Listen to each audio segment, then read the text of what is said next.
그렇다면 우리는 어떤 관점으로 이것을 해결해야 됩니까? 라는 질문이 우리에게 주어진다면 우리는 인권의 관점으로 정부는 접근해야 된다고 강조해야 됩니다. 물론 이제 코로나19 사태가 모두 다 힘겨워하는 그런 상태입니다.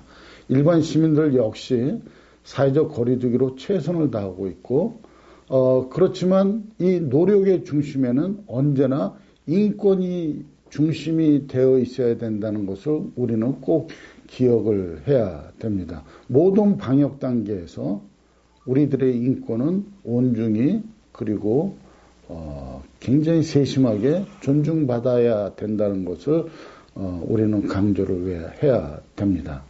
우리 주변에서 일어나는 코로나 대응 조치를 보면 확진자, 확진 의심자, 접촉자, 소외계층, 취약계층 등 인권이 제대로 고려하지는 경우가 조금 전에 우리가 살펴보는 것처럼 많이 발생을 했죠. 근데 많은 사람들이 그러한 그런 세심하고 그리고 온전히 존중받아야 될 것은 일단 공중보건 위기를 끝나고 얘기하자라고 말하면서 그들에게 제공되는 것은 사치다라고 말하는 분들도 일부 있습니다. 그러나 인권은 사치가 아닙니다. 그렇다면 우리는 인권 중에서 어떤 권리를 더 중점적으로 요구해야 됩니까? 바로 건강권의 시각으로 우리는 바라봐야 됩니다. 이 코로나19는 자기 혼자 아무리 열심히 노력을 해다 한들 그 문제가 해결되지 않습니다. 개인의 치료의 시각에서 건강권의 시각으로 전환돼야 됩니다. 우리가 아무리 노력해도 해결하지 못하는 것은 국가가 직접적으로 구체적으로 존중하는 인권의 중심으로 전환돼야 된다는 것입니다. 우리의 요구는 우리는 특별한 대우를 원하는 것이 아니라 비장애인들도 치료받을 수 있는 그런 시각으로 우리도 그 치료의 기회 그리고 치료할 수 있는 그런 조건에 관한 그런 권리를 우리는 항상 요구를 해야 되고요. 도달 가능한 최고의 수준의 건강을 우리는 확보할 수 있도록 우리가 힘을 합쳐서 정부에 요구를 하고 해결을 받아내야 됩니다. 그 구체적인 것은 의료를 제공받을 경우 권리이고 건강할 수 있는 사회 환경의 변화에 대한 조건에 관한 권리를 말을 하는 것입니다. 지금까지 코로나19와 관련된 그 국제 문서도는 인권 중심으로 발표가 됐습니다. 유엔으로부터 발표된 그 코비드19와 인권 유엔 사무총장의 정책 보고서가 4월 23일 날 발표가 됐는데 그 내용을 보더라도 굉장히 우리가 세심하게 그 사회에 소외된 사람들을 중심으로 그 대책이 마련해야 된다는 것을 강조하고 있고요. 이 14개가 4월 달까지 14개가 발표됐습니다. 그 중에서 아이다 국제장애연맹이 기본적 4가지 우려, 특히 장애인을 코로나19에서 해결시킬 수 있는데 발생되는 4가지 우려를 다음과 같이 말을 했습니다. 첫 번째로는 장애인은 코로나19 감염 위험이 더욱 높다는 점을 강조를 했습니다. 그런데 정부 정책을 하시는 분들은 그분들은 특수한 계층이기 때문에 지금은 좀 힘들고 나중에 대책을 세우겠다는 것으로 제한되고 배제되는 경우가 가끔 발생을 하게 됩니다. 두 번째는 자발적 자가격리, 사회적 거리두기, 기간 폐쇄, 그리고 휴업 등 이와 같은 유사한 제재나 조치들이 많은 장애인들의 필수적인 서비스 접근에 지장을 줄 수가 있다는 거죠. 이미 우리나라에서도 발생을 했습니다. 장애인 복지관이나 여러 가지 그 사회보장 시스템 접근을 하는데 굉장히 어려움이 발생을 했었죠. 그리고 장애인은 의료 지원을 받음에 있어서 비장애인과 그 불평등한 처지에 놓을 수 있고 그것이 바로 의료 인력의 차별에 직면할 수도 있습니다. 소통이 안 된다고 다른 기관으로 그냥 미루는 일들이 사실 발생이 됐거든요. 그래서 국제장애연맹의 이러한 우려를 우리는 심각하게 받아들여야 되고 특히 이제 그 장애연맹 아이다죠.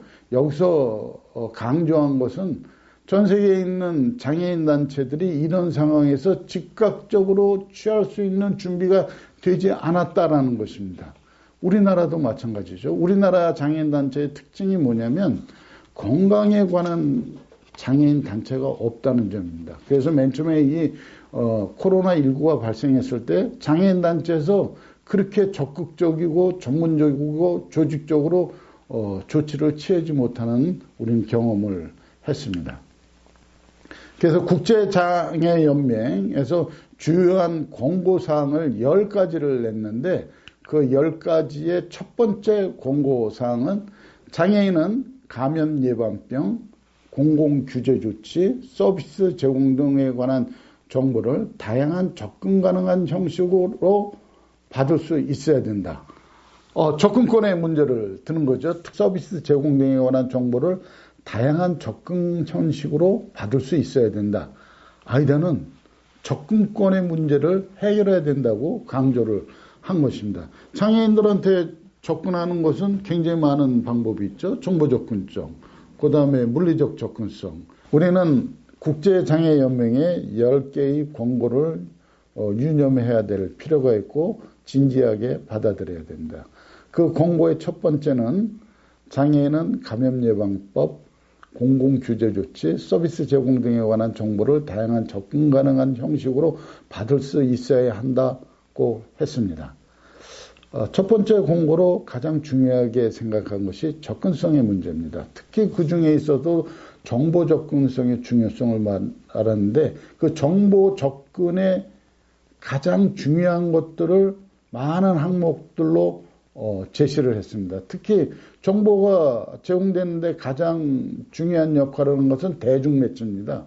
그런데 대중매체 자막이나 수어, 고대비, 큰 글씨, 인쇄물 등이 포함되어 있어야 됩니다. 특히 그것이 긴급 재난의 수준이라면 이것은 분명히 우리 사회가 함께 고민하며 제공할 방법을 찾아야 될 것입니다. 그리고 디지털 매체도 시각장애인이나 인쇄물 접근에 제약이 있는 사람들이 접근할 수 있는 형식을 취해야 되고 이러한 그 디지털 매체가 시각장애인들이 접근할 수 있는 기술은 이미 개발되어 있습니다. 이것을 어떻게 효과적으로 제공하는 방법이 의무적으로 실시해야 되는 방법들이 강조가 되어야 되겠죠. 그리고 모든 소통은 평이한, 아주 평범한, 쉬운 언어로 누구나 이해할 수 있는 언어로 제공돼야 된다는 것이고 여러 가지 쭉 이 PPT 자료에 나와 있는 것을 읽어보시면 되겠고 또 이제 농아인들을 위해서 이제 대부분의 마스크가 입술 모양을 읽을 수가 없이 그냥 천이나 아니면 이제 마스크 재료로 되어 있는데 요즘 그런 것이 나오죠. 비닐로 인해서 입술을 읽을 수 있는 마스크가 제공됩니다. 그런데 문제는 이 마스크가 일반 마스크에 비해서 어떤 거는 10배, 20배 이상 비싸다는 거예요. 지금 제가 가격을 알아보니까 5,000원에서 6,000원 하는 것으로 알고 있습니다. 근데 이것을, 이제, 한 번 사면 비싸기 때문에 굉장히 오래 써야 됩니다. 자주자주 바꿔야 되는데, 이럴 때 발생되는 그런 경제적인 문제를 어떻게 지원할 수 있느냐. 아니면은 그냥 일반 마스크를 쓰더라도 이 난청인들을 위해서 FM 시스템들로 인해 이렇게 사용해서 좀 들을 수 있는 그런 방법도 우리는 고민을 함께 해봐야 될 것입니다. 두 번째 그 권고는 특정 유형의 손상을 가진 사람들에 대해서 추가적인 보호 조치를 갖다 해야 된다는 것입니다. 뭐 추가적인 보호 조치라는 것이 저 같은 경우는 이제, 복도에 난간이 있으면 난간을 자꾸 이제 많이 사용을 하는데 조그만 계단을 올라갈 수 있기 때문에 그럴 때도 다 같이 소독을 해야 되고 그리고 코로나19 위기와 격리 조치가 두려움과 불안을 야기할 수 있습니다. 이러한 추가적인 보호 조치, 제가 좀 극단적인 사례지만 저희 아파트에 사신 분인데 이제 코로나 감염으로 확진이 돼서 이제 2주 동안 격리 생활을 하고 굉장한 그런 두려움과 불안을 가져서 투신을 했습니다. 이런 안타까운 일이 더욱 발생되지 않고 물론 이제 정신적 장애를 가진 분들한테는 더욱 심각하게 나타나기 때문에 세심한 추가적인 보호 조치, 연구된 보호 조치가 있어야 되겠고요. 그리고 인식 개선과 같은 대응 능력을 신속하게 수행하는 것이 필수적입니다. 장애인 지원에 관한 매뉴얼을 마련해서 이런 코로나 사태와 같은 일들에 어떻게 해야 될지 그런 평소에 교육이 제공돼야 됩니다. 그리고 네 번째 공고를 아이다에서는 어떻게 했냐면 모든 준비 및 대응 계획에는 장애 여성을 포함하고 아동들이 접근할 수 있도록 그 계획이 수립돼야 됩니다. 여성 장애인의 차별은 이미 우리 사회에서 그 심각성을 이미 우리는 많이 알고 있습니다. 그래서 이런 코로나 대응을 하기 위해서 책에도 장애 여성들이 포함될 수 있는 그리고 접근 가능할 수 있도록 돼야 되고 특히 아동들에 대해서도 접근 가능하도록 제공이 돼야 될 것입니다. 그리고 아동 인지 관점, 성인지 관점의 프로그램들이 개발되고 배포되어야 될 것입니다. 다섯 번째 권고는 장애에 기반한 시설 수용 및 방임은 용납될 수 없습니다. 여러분 우리나라의 지금까지 가장 좋은 예방법이 손을 씻는 거죠. 저도 손을 그래서 하루에 꼭 두세 번 이상씩 화장실 갈 때마다 손을 닦고 있는데 우리나라의 위생시설에 대한 편의시설을 점검을 해보면 50% 수준입니다. 그러니까 평소에 장애인들이 손을 닦을 수 있는 위생시설로 접근할 수 있는 것들을 이미 다 해결을 했으면은, 이런 문제가 발생을 하지 않죠. 손을 닦을 수 있는 곳이 별로 없습니다. 그냥 기본적으로 예방 방법이 차단되어 있는 거죠. 그런 일들이 평소에 마련이 돼야 되겠고, 이것을 이제 해결하기 위해서 장애인들을 시설에 고립화, 코호트 격리 같은 것들은 이제는 더 이상 이제 제공돼서는 안 된다라는 것을 강조를 하고 있습니다. 그리고 격리 시에 장애인 지원 서비스, 활동 지원, 물리적 통신 접근성을 꼭 보장을 해야 됩니다. 물론 이것은 저희 우리나라 사례를 할 때 제가 이미 강조한 부분이 있는데 특히 장애인들한테 바이러스를 전파할 위험을 최소화하기 위해서 활동지원사라든가 지원인력 또는 수호통역사를 대상으로 해서 사전검사를 실시하는 것도 굉장히 좋은 방법입니다. 이미 여러 병원에서 발생이 됐고 시설에서 발생된 것을 분명히 참고를 해야 되고 그리고 오늘과 같은 이런 원격 교육이나 원격 업무에 있어서 장애인들이 비장애인 직원이나 비장애인 학생과 동일하게 접근 가능할 수 있도록 시스템을 평소에 구축을 해놔야 된다는 것입니다.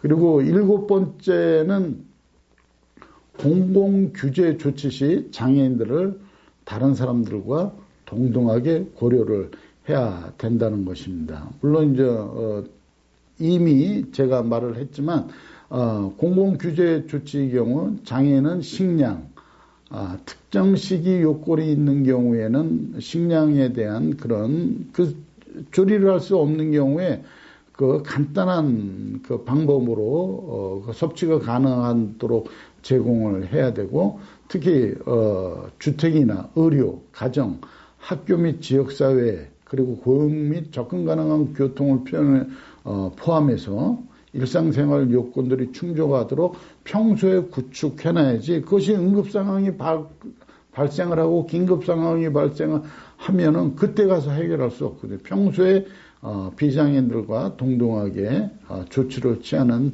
일이 있어야 될 것입니다. 그리고 8번째는 코로나19로 인해서 의료 서비스가 필요한 장애인이 장애를 이유로 의료 서비스 제공 후순위가 돼서는 안 된다는 것입니다. 이미 신장장애인의 사례에서 이제 우리가 살펴봤지만 확진된 신장장애인들이, 그리고 감염 가능성이 있을 그런 신장장애인들에 대해서 거부를 한다면 그분은 2, 3일 내에 아주 치명적인 결과를 나타내게 됩니다. 그렇기 때문에 평소에 의료 서비스 제공이 후순위가 되지 않도록 시스템을 구축해야 될 것이고, 특히 공중보건 메시지는 정중하게 그리고 차별적이지 않게 제공이 돼야 됩니다. 아까 말한 대로 수호 통역사의 배치라든가 점자의 제공이라든가 아니면 문자인식 시스템을 통한 이제 시각장애인들을 위한 정보가 굉장히 자세하게 비장애인과 동일하게 제공이 돼야 되고, 그리고 의료진을 대상으로 한 지침도 차별에 대한 그런 상황, 제한 배제 분리 거부에 대한 분명한 예시와 이해하기 쉬운 그런 차별이 발생하기 쉬운 상황에 대한 설명에 관한 그런 정보가 제공돼서 이 차별 예방이 미리 이루어질 수 있도록 해야 될 것입니다. 그리고 9번째 권고와 10번째 권고가 우리 장애인 단체에서 활동하는 사람들이 유념을 해야 될 것입니다. 우선 장애인 단체는 장애인과 그 가족에 대한 인식을 높이는데 핵심적인 역할을 수행을 해야 됩니다. 장애인 단체가 유형별로 다 우리나라에 있는데, 코로나19의 지침이 장애인들이 사용하는 그 회원단체의 회원들이 사용할 수 있는 형태로 작성돼서 그거에 관한 정보 획득이나 배포라든가 이런 것들이 이루어져야 되고, 그리고 격리 시에 지원을 수행할 수 있는 동료 지원 네트워크 구축을 우리가 장애인 단체가 주도적으로 해야 된다는 것입니다. 그리고 대응 인력을 대상으로 한 장애 통합 교육도 일어나야 되겠고요. 특히 이러한 팬데믹 현상, 그리고 지역에서 상당히 위급한 상황일 때 미리 의료기관의 명단과 그리고 그 명단을 업데이트 한 것을 회원들한테 제공을 해서 병원 의료시설에 접근하도록 장애인단체는 정보를 제공을 해야 될 것입니다. 그리고 10번째로 코로나19의 위기에 대한 장애 포괄적 대응 마련에 있어서 장애인단체가 핵심적인 역할을 해야 됩니다. 우리 장애인단체가 정부기관, 특히 보건의료 시스템, 그리고 언론 등에 적극적으로 우리의 상황을 전달을 해서 우리가 바라는 것을 전달을 하는 거죠. 구체적으로는 우리 만약에 이제 뇌병변 장애인이라면 뇌병변 장애인의 현황은 어떻고 문제점은 어떻고 대안이 어떤지를 적극적으로 문서를 작성해서 그들에게 이제 배포를 해서 적정한 대응이 이루어질 수 있도록 유도를 시켜야 될 것입니다. 그렇다면 장애인단체는 어떻게 해야 될 것입니까? 그 역할과 과제에 대해서 살펴보겠습니다. 일단 장애인단체는 어떤 특성을 갖고 있냐면은 장애인을 대표해서 정책 결정에 참여하는 실천적 주체로서 지금 존재하고 있습니다. 이미 많은 그런 정책 결정 과정에 참여하고 있고요. 그래서 우리 장애인단체는 장애인을 대표해서 정책 과정에 이미 깊이 개입하고 있다는 것을 활용을 해야 됩니다. 그리고 우리 장애인단체는 정부 정책의 비판적인 파트너로서 역할을 그동안 수행해 왔습니다. 그래서 우리에게는 충분한 능력이 있고 역량이 있음을 저는 확신합니다. 지난 10년 동안에 법률 제정 과정에 있어서 우리는 다양한 노하우를 축적했고 역량을 보유하고 있습니다. 이것을 이용해서 이 코로나19를 어떻게 해결을 나가야 될지, 그리고 우리가 갖춰야 될 역량이 무엇인지 그것을 한번 살펴보고 싶습니다.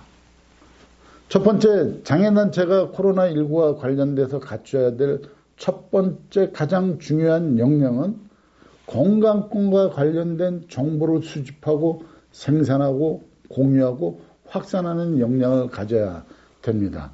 물론 이것이 그렇게 쉽지는 않습니다. 그러나 가장 또 잘할 수 있는 그런 단체가 바로 장애인 단체입니다. 그런데 아쉽게도 지금까지 장애인 단체는 건강권과 관련된 정보 수집과 생산과 공유와 확산에 있어서 그 단체가 없기 때문에 그렇게 활발하게 진행되지 못하고 중앙중심적인 그런 차원에서만 이루어졌습니다. 지역에서 관련된 건강권과 관련된 정보의 수집은 거의 이루어지지 않았다고도 봐도 과언이 아닙니다. 그래서 장애인단체는 자신의 회원단체 회원들에 대해서 어떠한 정보를 수집해야 되느냐, 코로나19와 관련돼서 어떤 어려움이 있고 이것을 어떻게 가공을 해서 생산품으로서의 가치가 있는 정보를 만들고 이걸 어떻게 확산을 해야 되느냐, 충분한 역량을 갖고 있습니다. 그래서 이런 역량을 갖춰야 될 것이고, 그리고 이 건강권에 관한 문제 제기를 통해서 사회 이슈화를 만들어야 됩니다. 이 이슈화는 그냥 보도자료 하나 내는 것으로 하는 것은 조금 그 효과성이 떨어지고, 연대 활동을 통해서 해결책을 모색하고 보건의료 전문 인력들과 함께 그 해결책을 찾아내서 문제 해결을 시도를 해야 됩니다. 그런 역량을 이미 우리들은 다 중앙이나 지역에서도 갖고 있습니다. 그리고 장애인 건강에 대한 인식 개선, 질병 생활을 벗어나기 위한 인식 개선 역량도 갖춰야 되겠고요. 이런 역량들이 다 갖춰 있으면 우리나라 국내 문제를 외국 장애인 단체와 함께 교류하는 그런 역량을 갖춰야 됩니다. 물론 이제 개별 단체가 하기 힘들기 때문에 여러 연대체, 지역적인 연대체, 중앙과의 연대체들을 통해서 우리가 국제교류의 그런 역량을 또한 갖춰야 되겠고, 그리고 또 장애인 권익을 위한 대변인 역할도 분명히 해야 됩니다. 1981년에 장애인복지법이 생겨나고 나서 장애인 단체들, 특히 1990년대 후반부터 활동한 장애인 단체는 장애 정책 과정에서 장애인의 그런 권익을 위해서 대변인 역할을 굉장히 다양하게 진행해 왔습니다. 지금은 제5차 장애인 정책 그 계획에서도 우리 장애인 단체의 의견을 모여서 그 5개년 계획에 반영시키는 그런 결과를 갖고 오기도 했고, 각종 그 대선에서 그 공약을 만들어서 대통령 후보에 제시해서 국정과제로 채택하는, 그래서 다양한 그 대변인 역할을 해온 것을 이런 코로나19와 관련돼서도 다시 한번 그 시도해 보는 것이 굉장히 중요하겠고, 모든 정책 과정에는 학술적인 그리고 과학적인 그 데이터가 필요합니다. 그래서 조사하고 학술적인 자료로 만들어내는 역량이 필요한데, 사실은 장애인 단체가 이것을 하기가 그렇게 지금은 그렇게 원활한 편이 아닙니다. 물론 일부 단체에서는 할 수 있겠지만 기존의 관련 분야의 그 전문가들과 함께 힘을 키워나가는, 역량을 구축하는 것을 해야 되겠고요. 뭐니 해도 모니터링의 역할, 도대체 그 정부에서 하는 장애인 감염병 예방을 위한 시스템 구축이라든가 예산이라든가 전문 인력에 관한 감시적인 역할을 해낼 수 있어야 됩니다. 그리고 그래야만 전문적인 자문이 가능해지고 대안을 제시하는 역량을 구축할 수가 있을 것입니다. 그런데 이걸 과연 해낼 수가 있을까요? 저는 그렇게 쉽지 않은 문제라고 생각을 합니다. 장애인단체가 해내야 될 과제는 해결하기가 참 어려운 것 중에 하나입니다. 왜 그러냐면 장애인단체는 재정적인 안정성을 갖기가 매우 힘들기 때문입니다. 재정적인 기반이 취약하기 때문에 알고서도 관련 전문가를 섭외한다든가 직원을 배치한다든가 프로그램을 개발한다든가 이런 일이 이루어지지 않거든요. 그런데 이걸 어떻게 해결을 해야 될 것이냐? 사실 지금까지 역대 정권의 그런 장애인단체를 대하는 자세를 보면 특히 예산적인 측면에서 보면 재정지원 확대가 이루어지지 않고 있습니다. 그렇다면 포기하는 것이 아니라 우리가 질문을 던지고 답할 수 있도록 많은 고민을 해야 되는데 어떻게 장애인단체의 예산을 맞추어서 장애인이 원하는 건강권의 가치를 창출해 줄 것인가. 우리가 단체 예산이 요만큼밖에 없는데 더 많은 것을 만들어낼 수는 없습니다. 자기 회원단체 사람들이 우리 신장장애인들이 원하는 가치가 무엇인가, 우리를 위해서 할 것은 무엇인가. 그렇다면 우리가 할 수 있는 것은 마스크라도 일단 코로나19에 있어서 다량으로 구입해서 아주 청결한 마스크를 매일 사용할 수 있도록 우리가 그런 예산을 확보하는 일에 집중하자. 뭐 이런 가치를 창출해나는 그런 일을 우리가 해야 될 것입니다. 제한된 범위, 이것은 우리가 어떻게 만족시킬지 그 단체 내에서 의사소통이 굉장히 원활하게 돼야 되겠고 어떤 사업을 추진할지 어떻게 개선할지를 확보하면 조금씩 재정 확보의 과제가 해결될 수 있을 것입니다. 그 적절한 준비가 필요합니다. 특히 어떤 프로그램을 준비하고 어떻게 제공할 것인가에 대한 과제를 해결해야 됩니다. 현재 장애인단체가 코로나19를 해결하기 위해서 어떤 프로그램이 필요하고 어느 정도의 프로그램이 요구되는지 그것을 측정해내기가 그렇게 쉬운 여건은 아니라고 봅니다. 왜 그러냐면 장애인들이 바라는 욕구를 이 장애인단체가 어떻게 해결해야 될지 일치하면 좋은데 일치하지 않아요. 그래서 그것을 조정하는 것이 있고 그 프로그램을 만들기 위해서 확정을 하는 과정 속에서 상당히 많은 진통과 그리고 그 효과성에 대한 논의를 해야 되고 그걸 위해서는 먼저 회원단체 내에 조사를 한다든가 여러 가지 대안을 제시하는 역량을 해결해야 됩니다. 프로그램 제공 없이 절대로 정부에서 먼저 문제를 해결해 주지 않습니다. 그러니까 프로그램 개발하는데 우리가 집중적인 그런 역량을 개발을 해야 될 것입니다.